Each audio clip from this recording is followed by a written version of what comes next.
Movie के start में हम बहुत से लोगों को माइनिंग यानी खुदाई के लिए ज्यादा देखते हैं।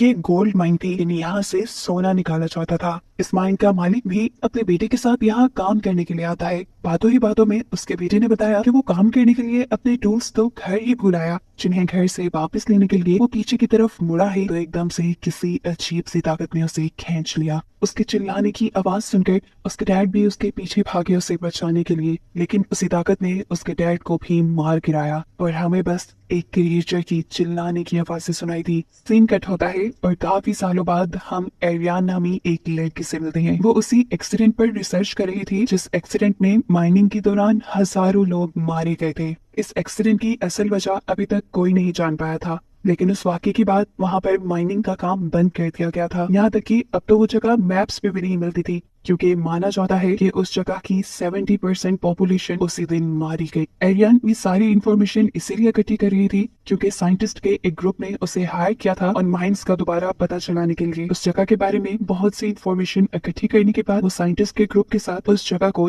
यानी उन माइंस को ढूंढने के लिए निकल जाती है। लेकिन जैसे ही ये लोग माइंस के करीब पहुंचे तो इनके फोन के सिग्नल जा चुके थे। रास्ते में उतर गए एरियन एक शॉपकीपर से उन माइंस का पता पूछती है, लेकिन अजीब बात थी, वो आदमी इन माइंस के यहाँ होने या उनके बारे में जानने से साफ इनकार कर चुका था। एरियन जब उसके ऊपर जोर डालती है तो गुस्से में वो पूछता है, तुम्हें वहाँ जाकर करना क्या है, चले जाओ यहाँ से वापस। वो ऐसे बात कर रहा था जैसे वो एरियन को वार्निंग दे रहा हो। हम नोटिस करते हैं कि इस स्टोर में खड़ा हुआ एक आदमी चुपके से इनकी बातें सुन रहा था, जो किसी को कॉल करके कहता है कि बस खतरा आने वाला है। एरियन तो अपने ग्रुप के साथ यहाँ से निकल जाती है, लेकिन थोड़ा ही दूर जाने पे वो नोटिस करती है कि कार कॉन्टिन्यूसली उनका पीछा कर रही थी। उनको चकमा देने के लिए एरियन माइंस की तरफ जाने के बजाय जंगल में आगे की तरफ बढ़ गई और जिस पॉइंट पर माइंस थी पीछा करने वाला आदमी उस पॉइंट पे रुककर फिर वापस चला गया। एरियन ने अपने ग्रुप को बताया असल में सिर्फ वो यही जानने के लिए आया था कि क्या हम माइंस की तरफ तो नहीं जा रहे। उसका आगे वापस जाते ही ये लोग पीछे माइंस की तरफ बढ़ जाते हैं, ये देखे बगैर कि माइंस के रास्ते में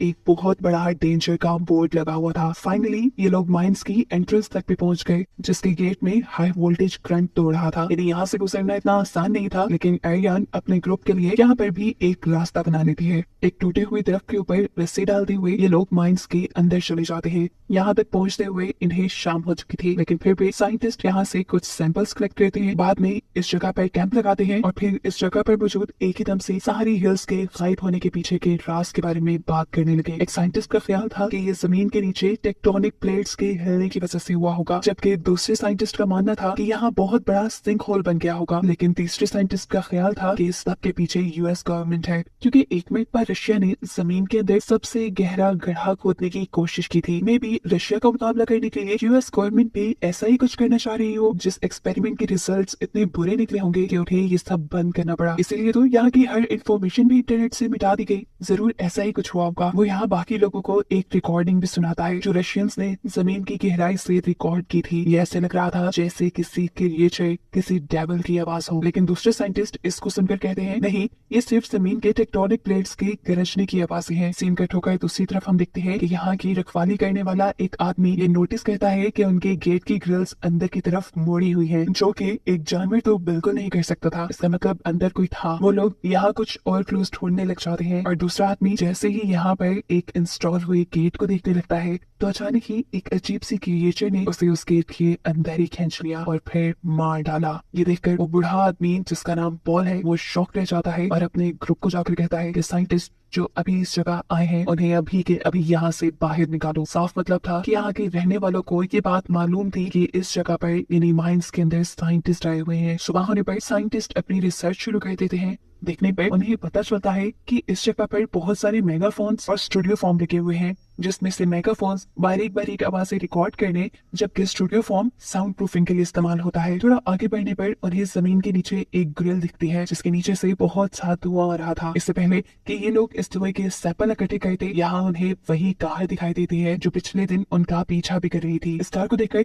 ये सब लोग छुप जाते हैं और कार के बाहर जाने के बाद ये लोग अपना काम दोबारा स्टार्ट करते हैं। एरियन अब इन सबसे कहती है आप लोगों को जो भी करना है जल्दी करना होगा, क्योंकि लोकल्स हमारे बारे में जानते हैं कि हम यहाँ हैं, वो किसी भी टाइम हमें पकड़ लेंगे और हमें यहाँ से जाना पड़ेगा। बातों के दौरान ये लोग चल पे रहे थे और फाइनली अब इन्हें एक ऐसा घर दिखाई देता है जो दिखने में भी काफी नया लग रहा था और ऐसा भी लग रहा था कि जैसे यहाँ कोई रहता हो, लेकिन अभी इन्हें यहाँ कोई नजर नहीं आया। ये लोग एक कैमरे के जरिए इस कमरे को रिकॉर्ड करने लग गए थे और तभी यहाँ इन्हें बहुत सी और गैस के सैंपल्स नजर आए। उन्हें लगने लगा कि क्या ये गैस ही तो यहाँ पर मौजूद माइंस और गांव के गायब होने की वजह तो नहीं। एरियन आगे जाकर अब इस घर का पिछला दरवाजा खोलती है तो ये लोग फाइनली माइनिंग एरिया की तरफ पहुंच चुके थे। इसे देखकर ये साइंटिस्ट बहुत ज्यादा खुश होते हैं, आखिर उन्हें वो जगह मिल ही गई थी जिसके बारे में इन्होंने कहानियां पढ़ी थी। माइनिंग वाले सारे एरिया को हाई वोल्टेज करंट वाले गेट से बंद किया गया था। ये लोग सबसे पहले जाकर उस गेट का करंट डिसेबल करते हैं और फिर इन ग्रिड्स को या इन गेट्स को खोलने लग जाते हैं। हालांकि एरियन पीछे से उन्हें ऐसा करने से मना भी कर रही थी क्योंकि यहाँ खतरा भी हो सकता था, लेकिन ये लोग एरियन की एक नहीं सुनते। इन ग्रिड्स को खोलने के बाद वो एक रस्सी के जरिए एक स्कैनर होल के अंदर भेजते हैं, लेकिन इन्हें स्कैनर के जरिए दूर दूर तक कुछ दिखाई नहीं देता। बस इन्हें यही नजर आ रहा था कि इस होल के अंदर बहुत सारी एंथ्रासाइट्स हैं जो कि बहुत ही रेयर और महंगी मेटल होती है। ये देखकर ये सारे साइंटिस्ट खुश हो जाते हैं। एकदम से एक साइंटिस्ट को नीचे से कुछ अजीब आवाजें सुनाई देती हैं। ये आवाज एकदम से इतनी तेज हो गई कि उसके कान में भी दर्द होने लगा। उसने अपने हेडफोन्स उतार दिए जिसके जरिए बाकी सब लोग भी वो खौफनाक आवाज सुन सकते थे। गलती से इस साइंटिस्ट का पाँव एक रस्सी पे रखा जाता है और कोई ना दिखने वाली फोर्स उस आदमी को इसी रस्सी के जरिए उस होल के अंदर खींच लेती है, जिसकी वजह से वो जख्मी हो गया था, उसे खून आ रहा था और अब होल के अंदर से वो जोर जोर से मदद के लिए चिल्ला रहा था। ये सुनकर एरियन और उसका एक साथी जेमी एक रस्सी के जरिए उस होल के अंदर जाते हैं। यहाँ बहुत अंधेरा था और इसी अंधेरे में आर्यन किसी चीज के चलने का शेडो देखती है। यहाँ इस होल में से बहुत सी अजीबोगरीब गैसेस भी निकल रही थी जो इन्हें नुकसान पहुंचा सकती थी, उन्हें हेलुसिनेट करके बेहोश कर सकती थी। इन्हें जल्द से जल्द यहाँ से वापस जाना था, लेकिन एरियन का साथी उसे कहता है कि मैं अपने दूसरे साथी को लिए बगैर यहाँ से बाहर नहीं निकलूंगा। इतनी देर में ऊपर की तरफ यहाँ का लोकल आदमी आ जाता है जिसके हाथ में गन थी और वो ये देखकर इन लोगों पर गुस्सा हो रहा था कि उन लोगों ने ये ग्रिड्स खोल दी। वो जल्दी से अब उन रस्सियों को काटने लगा जो कि उस होल के अंदर गई हुई थी। वो ये नहीं जानता था कि इन्हीं रस्सियों के जरिए दो इंसान यानी एरियन और उसका साथी जिमी अंदर गए हुए हैं। एक रोक के करते ही नीचे ये दोनों डर जाते हैं और जल्दी से एक ही रस्सी के जरिए वापस ऊपर आते हैं। इनके पास अब अपनी मदद को बुलाने के लिए भी कोई नहीं था। ऊपर से ये लोकल आदमी जो लगातार इनके ऊपर गुस्सा किया जा रहा था और जल्द ही इन्हें यहाँ से निकलने को कह रहा था। इसे चुप करवाने के लिए इनमें से एक आदमी उसके ऊपर उसी की गन से हमला करते हुए उसे बेहोश कर देता है। और ना चाहते हुए भी ये लोग इसी आदमी की कार लेकर यहाँ से निकल जाते हैं क्योंकि यहाँ पर सिग्नल भी नहीं आ रहे थे और ये लोग किसी को मदद के लिए बुला भी नहीं सकते थे। अपने साथी को भी इन्होंने होल के अंदर ही छोड़ दिया, ये फैसला करते हुए कि इन दोनों को बचाने के लिए ये लोग वापस आ जाएंगे। इसी आदमी की कार के जरिए ये लोग जंगल के रास्तों से होते हुए बहुत ही तेजी से जंगल से बाहर निकलने की कोशिश में थे, लेकिन अचानक ही इनकी कार एक झटके से रुकी और इन्हें मालूम हुआ कि इनकी कार का टायर ब्रस्ट हो चुका था। ऐसे ही ना चाहते हुए भी इन्हें पैदल ही अपना सफर शुरू करना पड़ता है। ये लोग जल्द ही किसी शहर या गांव तक पहुंचना चाहते थे, लेकिन जंगल से निकलने से पहले ही इन्हें अजीबोगरीब आवाजें सुनाई देना शुरू हो जाती हैं। दूसरी तरफ वो लोकल आदमी जिसे ये लोग माइंस के पास ही बेहोश छोड़ाए थे, उसे भी होश आया। वो एक रेडियो के जरिए अपने साथियों को ये बताता है कि साइंटिस्ट ने यहाँ के ग्रिड्स खोल दी है और अब यहाँ खतरा है। इससे पहले कि वो कुछ और डिटेल्स उससे बताता, एकदम से एक मिस्टीरियस सी क्रिएचर आकर उसे हमला करके मार देती है। मरने से पहले यह आदमी बस एक इमरजेंसी अलार्म ही बजा पाया था, जिससे सभी लोगों को अब यहाँ पर आए खतरे के बारे में पता चल जाता। यहाँ एरियन का ग्रुप जो तेजी से जंगल से निकलकर किसी भी गांव किसी भी टाउन तक पहुंचने की कोशिश में था, उन्हें जंगल में से ही एक अजीब सी आवाज सुनाई देती है। ये अजीब आवाज बिल्कुल ऐसी ही थी जैसी पिछली रात साइंटिस्ट ने उन्हें रिकॉर्डिंग में सुनाई थी। डर कर ये लोग अपनी फ्लैशलाइट्स भी ऑफ कर देते हैं और एरियन नाइट विजन के जरिए यहाँ पर चीजें देखना शुरू करती है और एकदम से उसके सामने आ जाता है एक बहुत ही अजीब सा मॉन्स्टर, जिससे बचने के लिए ये लोग भागने लगे। लेकिन अफसोस की बात ये थी कि ये मॉन्स्टर उनके एक साथी के ऊपर हमला कर चुका था। वो एरियन के भी बहुत करीब था और एरियन को भी पकड़ने ही वाला था, लेकिन वो उसे धक्का देते हुए अपने से दूर करती है और तेजी से भागना शुरू कर देती है और भागते हुए अपने बाकी साथियों तक पहुंच जाती है जो इस टाइम रोड के पास भी पहुंच चुके थे। ये लोग यहाँ एक ट्रक को भी रोक चुके थे जिसके पीछे ये तीनों चढ़ जाते हैं। एरियन के साथ ही चढ़ने के बाद भी गोलियां चलाती है ताकि वो मॉन्स्टर डर कर इन तक ना पहुंच पाए। थोड़ी देर में अब ये लोग पास के एक टाउन में भी पहुंच चुके थे, जहाँ जाकर इन्होंने नोटिस किया कि यहाँ के लोकल्स किसी इमरजेंसी सिचुएशन के लिए अपने आप को तैयार कर रही हैं। शेल्बी इन्हें भी एक सेफ घर में लेकर जाती है, जहाँ जाकर इन्हें मालूम होता है कि शेल्बी को पहले से ही इन मॉन्स्टर्स के बारे में पता था और उसने इन मॉन्स्टर्स के बारे में पहले से ही बहुत सी इन्फॉर्मेशन इकट्ठी की हुई थी। उनकी इन्हीं बातों के दौरान यहाँ पॉल भी आ जाता है, वो जिसे पहले भी हमने माइंस के पास देखा था। वो इन सबसे कहता है कि मैंने अपनी पूरी लाइफ, अपना पूरा बिजनेस यहाँ पे रहने वाले लोगों के लिए कुर्बान कर दिया और माइंस की हिफाजत करने में कुर्बान कर दिया, ताकि तुम जैसा कोई आकर यहाँ पर लोगों के लिए मुसीबत न फैला दे, लेकिन फिर भी तुमने वही किया। इन्हीं बातों के दौरान पॉल को एक मैसेज मिलता है जिसमें उसे बताया जा रहा था कि अब उस होल में से बहुत से क्रिएचर्स बाहर निकलने लगी है और अब पॉल को उस होल को बंद करना है ताकि उन क्रिएचर्स को रोका जा सके। एकदम से इन्हें अपने करीब से भी क्रिएचर की आवाज आती है। समझ गए थे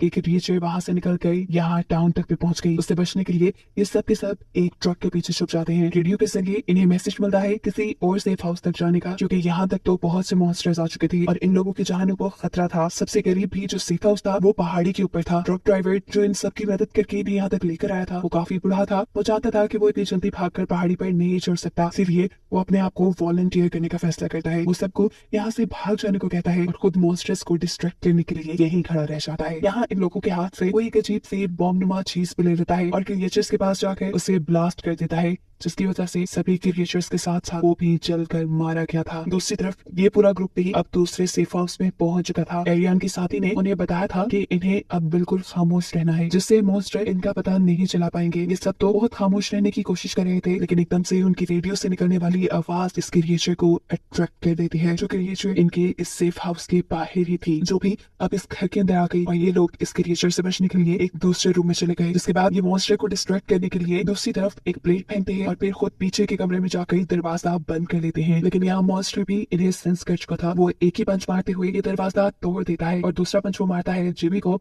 जिमी जोर से जमीन पे गिरता है। उसके फ्लोर पे गिरने की वजह से नीचे फ्लोर टूट चुका था और ऐसे इन्हें यहाँ एक सीक्रेट टनल दिखाई दी। ये लोग अपनी जान बचाने के लिए तेजी से इसके अंदर चले और भागते हुए इसी टनल के जरिए वो एक गार में पहुंचे। अपने पीछे ये मॉन्स्टर्स की आवाजें सुन पा रहे थे, इसीलिए एलियन के साथी इनसे कहते हैं मैं क्रिएचर को डिस्ट्रैक्ट करने के लिए यहाँ से रुकती हूँ, आप सब भागते रहे। भागते हुए फाइनली इन तीनों को यहाँ से निकलने का रास्ता मिल जाता है, जिसके ऊपर फेंस लगी हुई थी, जिसे ये लोग तोड़कर बाहर आ गए। लेकिन अब इनके सामने और भी बहुत सारे मॉन्स्टर्स थे, जिनको मारने के लिए यहाँ पर एरियन का दूसरा साथी एक ग्रेनेड निकाल लेता है। इससे पहले कि वो यहाँ पर ग्रेनेड ब्लास्ट करता, मॉन्स्टर ने उसे पकड़ लिया। उसके हाथ में पकड़ा हुआ ग्रेनेड भी फिर ब्लास्ट हो गया, जिससे मॉन्स्टर्स के साथ साथ वो खुद भी मारा गया। अब एरियन और उसका एक ही साथी बचा था। इनके पास कोई और चॉइस नहीं थी सिवाय इसके कि ये लोग भागते रहे। तेजी से भागते हुए इन्हें अचानक से अपनी स्पीड कम करनी पड़ी, क्योंकि आगे रास्ता बहुत तंग था। एरियन आगे बढ़ती जा रही थी, लेकिन उसके दूसरे साथी से यहाँ से चला नहीं जा रहा था। उसे बहुत ज्यादा एक्सॉशन हो रही थी, सांस लेने में मसला आ रहा था, तबीयत बिगड़ रही थी, साथ ही साथ उसे गम भी था, क्योंकि उसे लग रहा था कि ये जो कुछ भी हो रहा है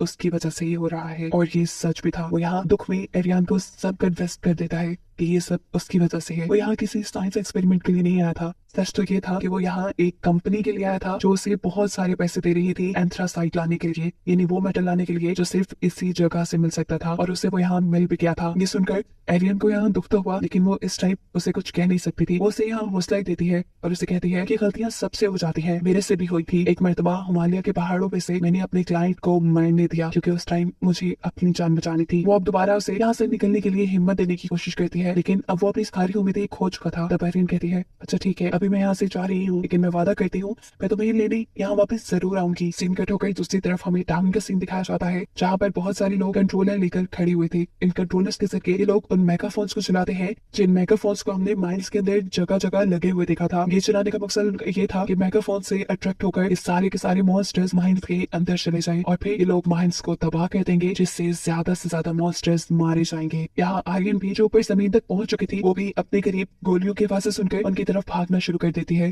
क्योंकि वो चाहती थी कि वहां पर इंसान होंगे। लेकिन इतने में ही उसका सामना हो गया एक मॉन्स्टर से। मॉन्स्टर उसे देख नहीं पाया था, इसलिए वो बिना शोर किए यहाँ गन के अंदर ही छुप गई, और जब उसे लगा कि वो क्रिएचर यहाँ से जा चुका है तो वो उस गन के ढेर से बाहर आ गई, ये जाने बगैर कि मॉन्स्टर अभी उसके पीछे ही था, जिसने उसके ऊपर हमला करके उसे बेहोश कर दिया। उसे जब होश आया तो वो एक केव के अंदर थी। उसके पास उसकी मरी हुई साथी भी लेटी थी यहाँ, और उनके सामने एक बहुत बड़ा सा मॉन्स्टर भी था। एरियन जब हिलने की कोशिश करती है तो एकदम से पैनिक हो जाती है, क्योंकि अब वो हिल नहीं पा रही थी और वो समझ चुकी थी कि वो पैरालाइज हो गई। वो तेजी से इधर उधर हिलने की कोशिश कर रही थी और उसकी हिलचुल ने यहाँ मॉन्स्टर को गुस्से में डाल दिया। मॉन्स्टर चिल्लाई तो उसकी आवाज से सुनकर एरियन एक और मरतबा बेहोश हो गई। दोबारा उसे होश आया तो वो अपने बाकी दोनों साथियों के पास थी, जो दोनों हैरानकुन तौर पर बिल्कुल सही सलामत उससे बात कर पा रहे थे। उनमें से एक एरियन को एक ग्रेनेड देने की कोशिश करता है, जबकि दूसरा साथी एरियन को बताता है कि ये सारी मॉन्स्टर्स एक स्पीशीज है, पूरी एक कॉलोनी है यहाँ इन मॉन्स्टर्स की, जो बिल्कुल आर्ट्स की तरह रहते हैं। उनकी इन्हीं बातों के दौरान एकदम से एक बहुत बड़ी सी क्रिएचर आती है और एरियन के एक साथी को उठाकर अपनी मॉन्स्टर क्वीन को खिला देती है, जिसके बड़े बड़े दांतों ने एक सेकंड नहीं लगाया था उसको निकलने में। जिस टाइम क्रिएचर सब कर रही थी, एरियन ने आगे बढ़कर यहाँ से ग्रेनेड उठाने की कोशिश की, लेकिन इस चक्कर में क्रिएचर ने उसे भी पकड़ लिया ताकि वो उसे खा पाए। लेकिन इससे पहले कि वो एरियन को अपना खाना बना लेती, यहाँ उसका दूसरा साथी अपने फोन पे अलार्म चला देता है, जिसकी वजह से मॉन्स्टर का ध्यान भटक जाता है और ऐसे मौका पाते ही एरियन उस मॉन्स्टर को इनके मुंह में ग्रेनेड फेंक देती है, जिसके चलते एक ही सेकंड में ये मॉन्स्टर क्वीन मारी गई और ऐसे एरियन और उसके साथी की जान बच गई।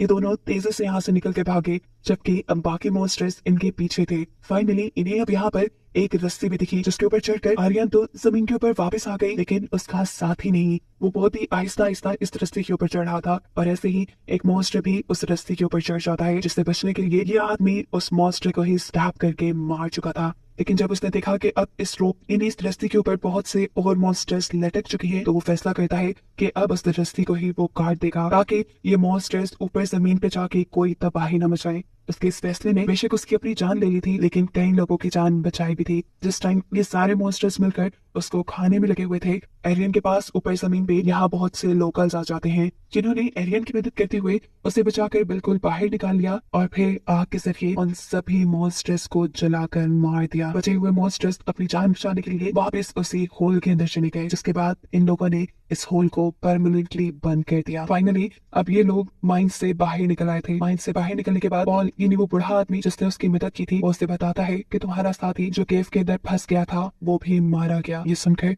उसे बहुत दुख हुआ। वो पॉल से कहती है कि अगर मैं शहर से बाहर गई और किसी को अपनी स्टोरी सुनाई तो कोई मेरी स्टोरी पे बिलीव नहीं करेगा, इसलिए उसने फैसला किया कि आज के बाद वो भी यही रहेगी और इन लोकल्स के साथ इस माइन की हिफाजत करने में इनकी मदद करेगी, जिसको दिखाते हुए ये कहानी यहाँ खत्म हो।